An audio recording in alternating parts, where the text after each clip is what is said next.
Hare Krishna. Please accept my humble obeisances. All glories to Śrīla Prabhupada. So we will continue our discussion of the Īśopaniṣad, and today we will be discussing mantra 3.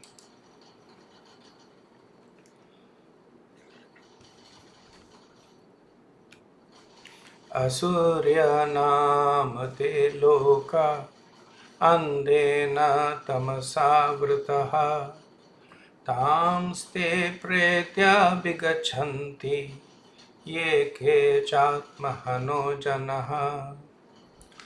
The killer of the soul, whoever he may be, must enter into the planets known as the worlds of the faithless, full of darkness and ignorance. So, quick recap of what we have studied so far.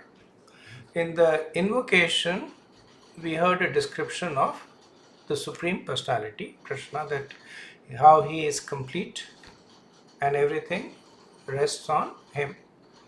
And he is complete and all the emanations are also complete. In mantra 1, we learned 4 things. We learned that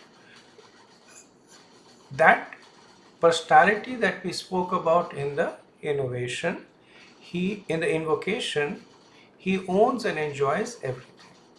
Right? So the Om Purnamada, the Om that we spoke about in the invocation, he is the Īśāvāsyam idam sarvam. He is the one who owns and enjoys everything. We are also owners and enjoyers, but secondary. How are we secondary? That we get a quota.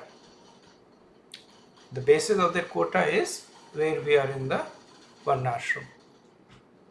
And for devotees, the quota is the remnants of the Lord, whatever it may be. And then the 4th point that we learned was we should not encroach either the quota or the ownership. Right? So we should not mitigate either of these 2 things.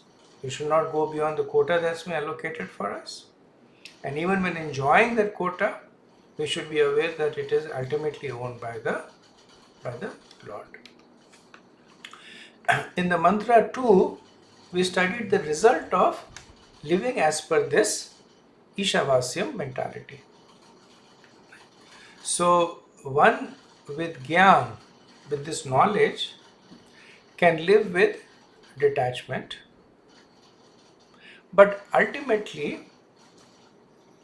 it has to be substantiated with the understanding of these 2 things: the quota system and acknowledging the original proprietor. Right? So there is no alternative to that. So the Īśāvāsya in the lower form is Karm Gyan, or what we call is Gyan Ashrit Nishkarma. Right? So this is what is spoken in the earlier parts of the Bhagavad Gita, where by understanding this philosophical concept, one becomes detached. That's the lower form of Īśāvāsya. And the higher form of Īśāvāsya is manifested by the devotees, where they, out of affection and love for the Lord, everything that they do is in relationship to the Lord. In mantra 2, the Īśopaniṣad will talk about those who do not follow the Īśāvāsya concept, right? So mantra 1 established the rule, mantra 2 was those who follow it, and mantra 3 is those who do not follow it. So the analysis of purport by Śrīla Prabhupada, he has a short purport for this. So in 2 paragraphs he talks about the Suras and the Asuras. Essentially the Suras follow the Vedas and the Asuras do not. The Suras strive for liberation and the Asuras become Atmaha, or killers of the soul. And we'll speak a little bit more about this term Atmaha. Then in 3rd and 4th paragraph, Śrīla Prabhupada glorified the human form of life and also cautions us, right? So like when greater benefits are given, greater responsibilities are also there. So human form has greater benefits, the ability to enjoy, the ability to control things around them. But there is the responsibility also. The responsibility is to use the human form of life to ultimately make spiritual advancement. And Prabhupada concludes by speaking about the glories of bhakti, that any progress in bhakti is permanent. So, summary explanation: two consequences of not working in the Īśopaniṣad consciousness are described in this mantra. One is that they will live eternally in the Asuric planets. And the second is that they are Atmaha, or they kill their own souls. And one might say that this is a threatening mantra, but actually it's spoken with the goal of stimulating a person to engage in the knowledge that he has just acquired. So the Upanishad spoke about the position of the Supreme Lord in Mantra 1, spoke about the benefits of working in the consciousness in Mantra 2. Now it is cautioning about the consequences of not working in that consciousness. So having heard these, the person is going to be inclined to follow the instructions in Mantra 2. So the distinction is here made between the suras and asuras. So who are the suras? Sometimes we say that suras are the demigods, and yes, they are suras, but the general definition is that those who recognize the authority of the Vedas. Or in the context of the Īśopaniṣad, the suras are the ones who follow the Īśavasya principle, which is the same because that is what the Vedas say. So it's essentially synonymous. And they can be karmis or jnanis or yogis or bhaktas, right? So we talked earlier on that Īśavasya may be practiced on a platform of jnana, or it could be practiced on a platform of bhakti. Right? They're both practicing Īśavasya. So this concept of working with detachment, with the acknowledgement of the proprietorship of the Lord, this may manifest in any practitioner if they are sincerely following their practice. And that's why Prabhupada says that while the Īśavasya may manifest in everyone, it is best when it manifests in the devotees, because then it is permanent. So this is just a little bit of trivia, so to speak, that in the scriptures it is said that in Satyug, the asuras and the suras lived in different planets of the universe. And that's why you would sometimes see the asuras would come and attack suras. And they would come from their own planets and attack, because there was this distinction of the living in different planets. In the Treta Yuga, they lived in the same planet, but they lived in different continents or countries. So there was some proximity, but also segregation. In the Dwapar Yuga, they lived in the same country, but in different families. And in the present age of Kali, they live in the same body. So the distinction between the Sura and the Asura is that the dividing wall is becoming narrower and narrower. In this age of Kali, there are people who are at times Asuric and at times follow the principles of the Suras. So who are the Asuras? One clear understanding is those who are not the Suras, right? So the Suras, they follow the scriptures, and the Asuras, they neglect the scriptures. So in 1623, Krishna describes the demoniac, the Asuras, as he who discards scriptural injunction and acts according to his own whims attains neither perfection nor happiness nor the supreme destination. Right?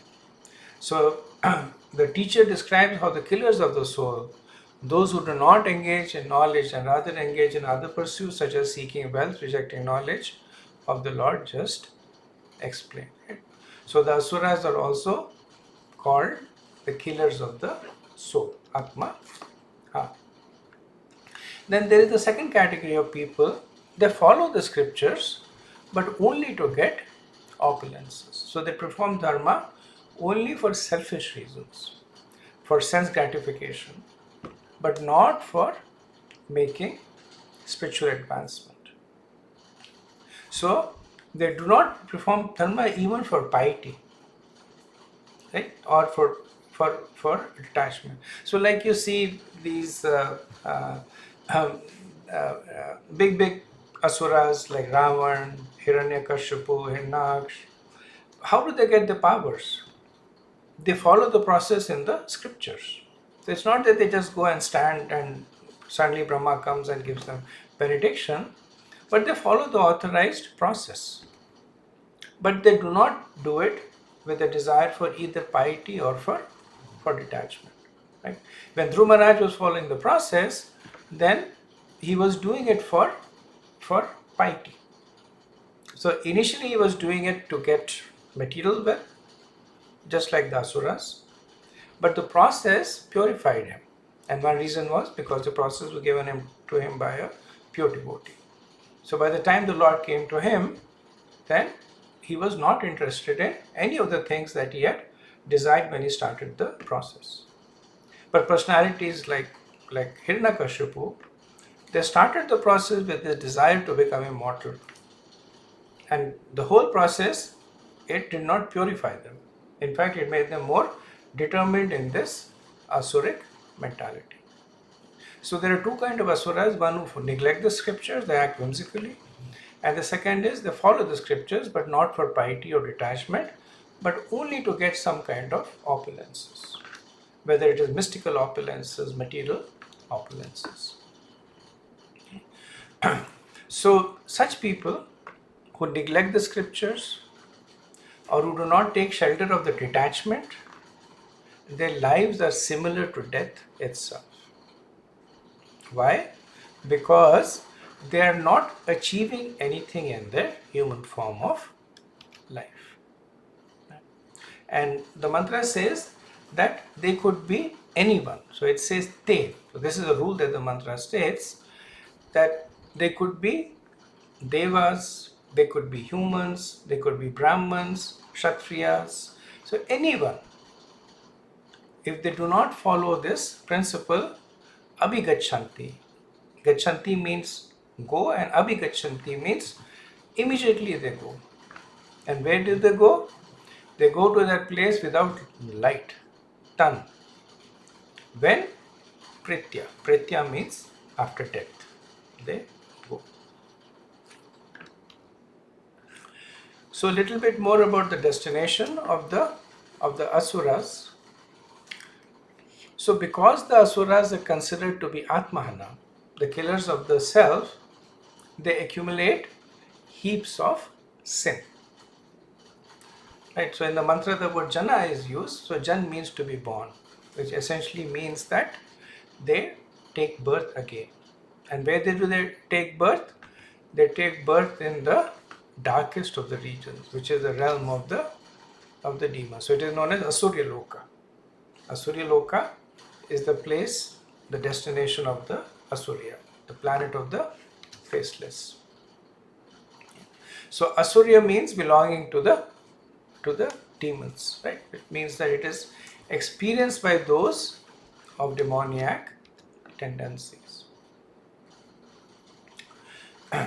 So what is the characteristic of the asuras? So little bit of sandhi vichhed of the word. A means fine. Fine means refined. Su means A means without. So A, when it comes as a prefix, is a negation. Su means fine.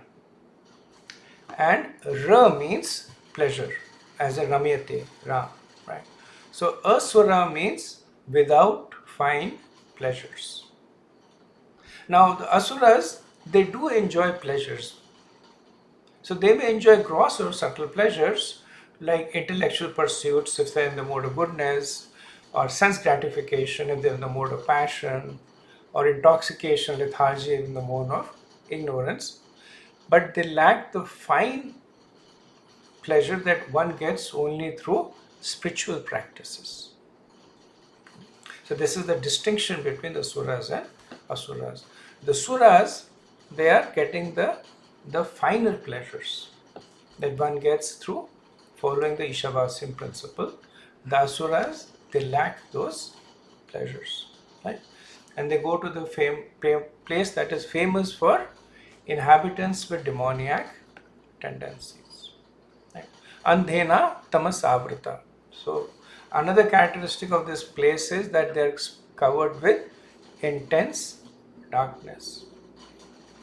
So darkness here, it could be taken literally, that these are the hellish planets which are subterranean and there is no sunlight, or it could be taken figuratively, that the darkness essentially means that they are covered with the darkness of ignorance. And so Srila Prabhupada explains that there are two reactions to vikarma. One is that they go to the lower planets, and the other is they go to the lower species. Right? In both cases, there is a degradation of the consciousness and sense perception. So in the human form, the senses are developed, the intelligence is more evolved. And in the lower species, some senses may be more evolved, others may not be. The intelligence may be more in terms of survival instincts, but the finer intelligence to appreciate the subtle points of the Vedas, the scriptures, is absent. Right? So in the animal form or the plant form, the actions are basically guided by instinct. There is not a lot of premeditation. Like Prabhupada says, by the super soul, and the super soul is essentially guiding based on the form of life. A lion will instinctively attack a deer and eat it. Right? It's not going to meditate on the fact that is it good to kill another deer. Like sometimes you see that these animals, they focus on killing the newborns, right? They don't think this is a newborn, it's a child, it's innocent. They're just looking at it that this is easy food. So they're just guided by instinct, and because they do not have that power of discrimination, they are also not held accountable for their actions. So they are not creating any karmic reactions. When the lion kills a deer, then there is no sinful reactions that are accrued by the lion. Similarly, in the lower planets, the living entity, they continue to live based on the degradation that has caused them to be in that situation, but the cycle of karma there continues. Right? Even for the animals, the cycle of karma is in a way continuing. Even then, they are not accruing karma, they are extinguishing karma. So as they live in different animal forms, they burn the karma away and they go to higher forms until they reach the human form. In the lower planets, the cycle of karma is more active, because there they can actually do sinful activities and increase their sinful karma. So for how long do they live over there? Right? So in 1619, Krishna, when he describes the Asuric people, he says that those who are envious and mischievous, who are the lowest among men, are perpetually cast into the ocean of material existence, into various demoniac species of life. So it's a little confusing because perpetually would mean eternally. But from the Bhagavad Gita, we know that karma is not eternal.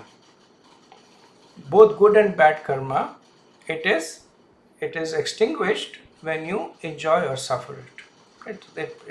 It burns off. But yet Krishna uses the term eternally. Similarly, this mantra, it says that they will eternally live in the planets of the asuras. So how do we understand that? So three ways of understanding it. One way is that eternally means for a very long time. Just like the jiva is known as Nityabadha, which means Nityabadha means eternally conditioned. But one understanding also is conditioned for a very, very, very long time. Right? So it is that it qualifies the time aspect to indicate that it's a very long time. The second understanding is that for as long as they have this consciousness, this Atmaha consciousness, they will live in this asuric planets. Right? So that part is eternally. That if you have this consciousness forever, you will live in this situation forever. And the third understanding is that even one lifetime feels like an eternity, just because there is so much of suffering over there. So now we come to another a phrase that we use, Atmaha. Atmahana actually, generally also called Atmaha. Atma, so Ha means killer. Right? So in the Bhagavad Gita, Krishna talks about the fact that the soul is imperishable. Right? So the soul can never be created, never be destroyed. Then in 1621, Krishna talks about the three gates leading to this hell: lust, anger, and greed. Every sane man should give these up, for they lead to Nashanam. Right? Here he is talking about the Nashanam means, Prabhupada contextually translates to degradation, but Nashanam literally means destruction of the soul. So how do we reconcile that? Even in the Bhagavad Gita, over here also the word Atma is used. How can the soul that is eternal and indestructible be destroyed? So for this, we will take a step back and look at the concept of how do we understand the teachings of the Vedas. So the relationship between the words and the meanings, it could either be direct, that is known as Mukhya Vritti or Abhida Vritti, or it could be indirect. So Vritti means mode of understanding. So indirect is called Lakshana Vritti or Gaunya Vritti. And I'll expand on this more so. So imaginary meanings is Gaunya Vritti or Lakshan Vritti, and direct meaning is Mukhya Vritti or Abhida Vritti, or there's a typo here. Actually, Vachya Artha is also direct meaning. So there is the dictionary meaning, which is the Mukhya Vritti, and then there is the implied meaning, the imaginary meaning, which is the Gaunya Vritti or Lakshana Vritti. So let's understand this with an example. So we may frame this sentence that the Ganga is flowing. Right? So essentially what we are saying is the river that is referred to by the name Ganga is flowing. So every word in this statement is direct. There is no implied meaning over here. We take it on face value. Let's look at another sentence, that the village on Ganga.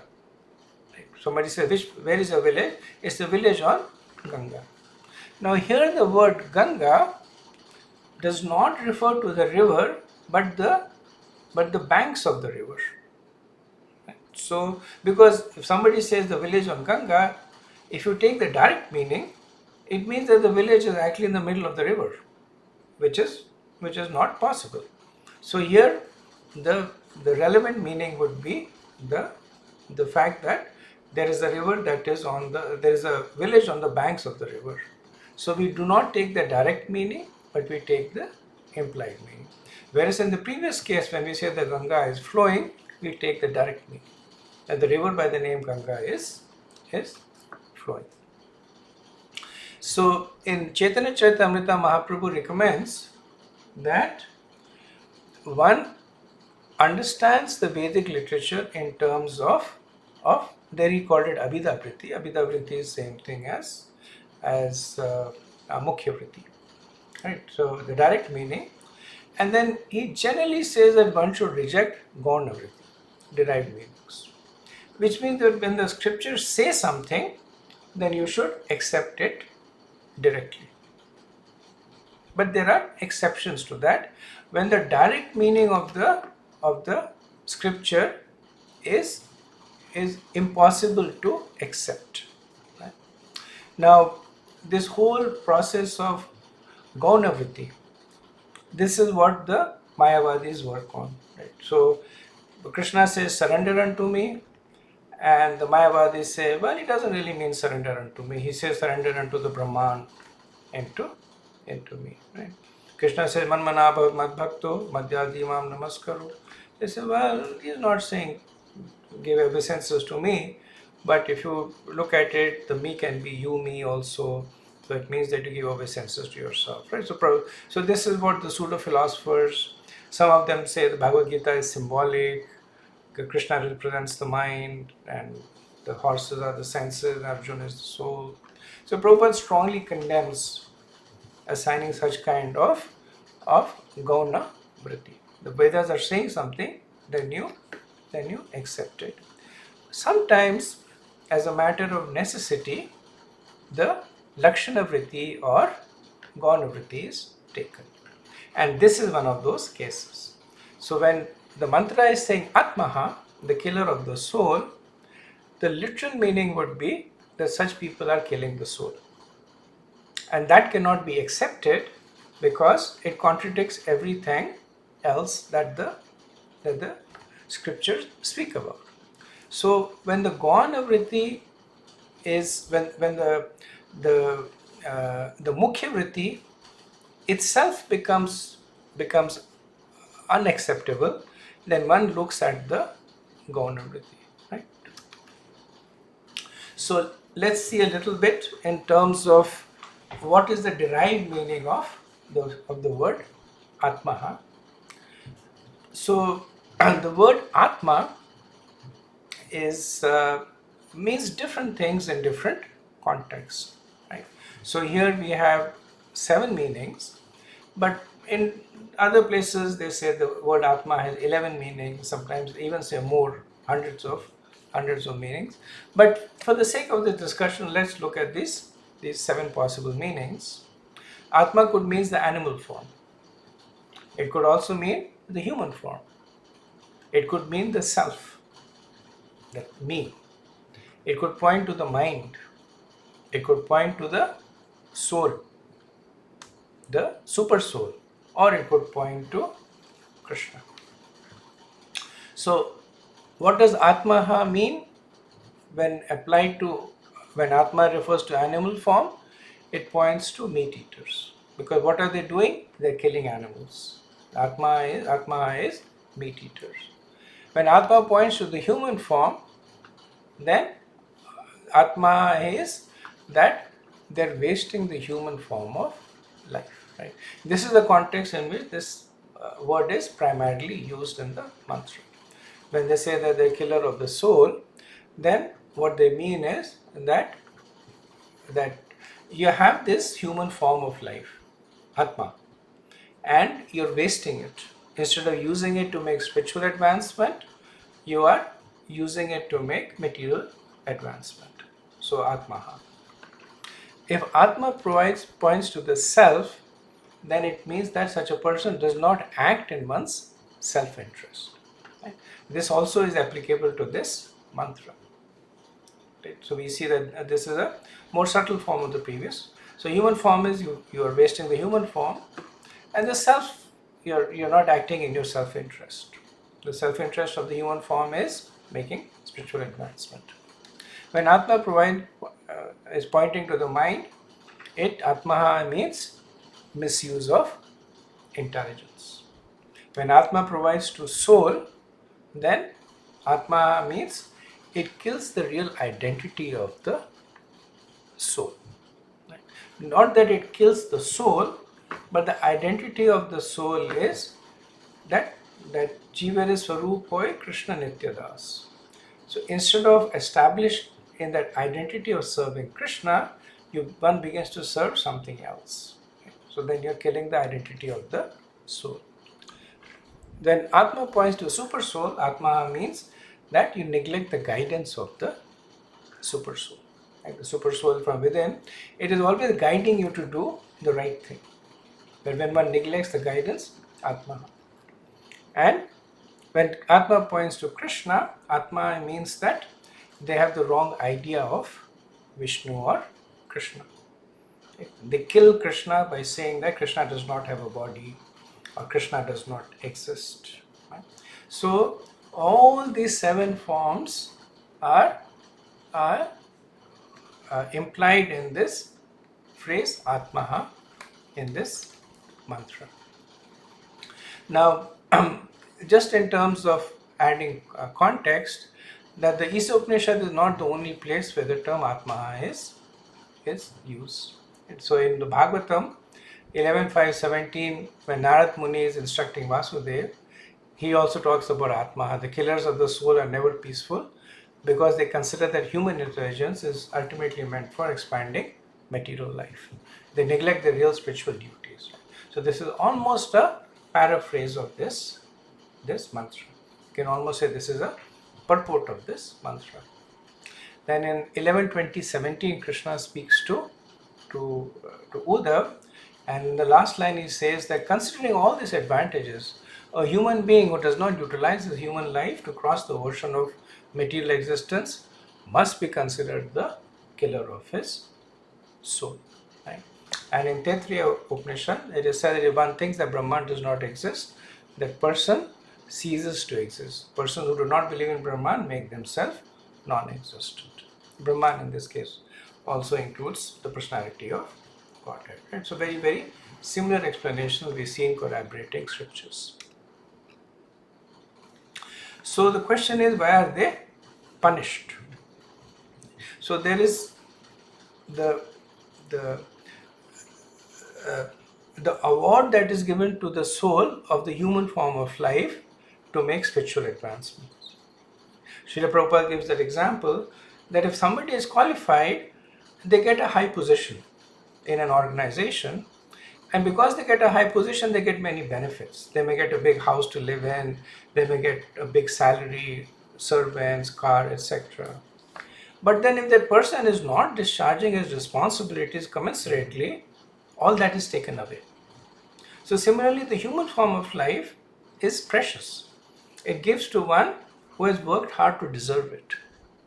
But the reason that they get this human form of life is to make spiritual advancements. And if they do not use the human form of life to make spiritual advancements, it is taken away from them. Right? Prabhupada says that such a person is like a polished animal, since they are using the human form to perfect the animal propensities of eating, sleeping, mating, and defending. So one may say that it sounds like this is very vindictive. Right? So where is Krishna's mercy? And Krishna talks about his mercy many places. Right? In Bhagavatam, we hear all kinds of statements where Krishna says that, my friend, you may forget me, but I will not. In the Bhagavad Gita, chapter 9, Krishna says that I always forgive. Name bhakti prananshati, my devotees never perish. In earlier on in 240, Krishna assures that there is no loss or diminution, and a little advancement on this path can protect one from the most dangerous type of fear. The fear of either going to hellish planets or gliding into a human form of life, right? In the 6th chapter, Krishna assures the failed yogi, right? He says that even if one is practicing yoga and fail, there is still no loss because they get another opportunity, right? So Suchi Manta. So they take birth in a spiritually advanced Brahman or Kshatriya family. Srimat means that a Vaishya family, but they get an opportunity to continue. So we see all these assurances given by Krishna in the Bhagavad Gita and the Srimad Bhagavatam and the other scriptures, where is that mercy? So the understanding is that mercy is meant for those who have taken to the process but are struggling. So at least they have the glory of trying to engage in that process. Even if they fail, mercy of Krishna manifests over there by giving them yet another opportunity, Right? Now, for those who reject Krishna, Krishna ignores them and he lets them be judged by the law of karma. For as long as they will reject Krishna, Krishna will ignore them. And while Krishna is ignoring them, they are judged and punished by the law of karma. Even if it goes on for eternity, then that's what it is. So this is Krishna's very clear position, that he is, for those who turn to him, even partially, he helps them. But for those who do not turn to him, he leaves them alone.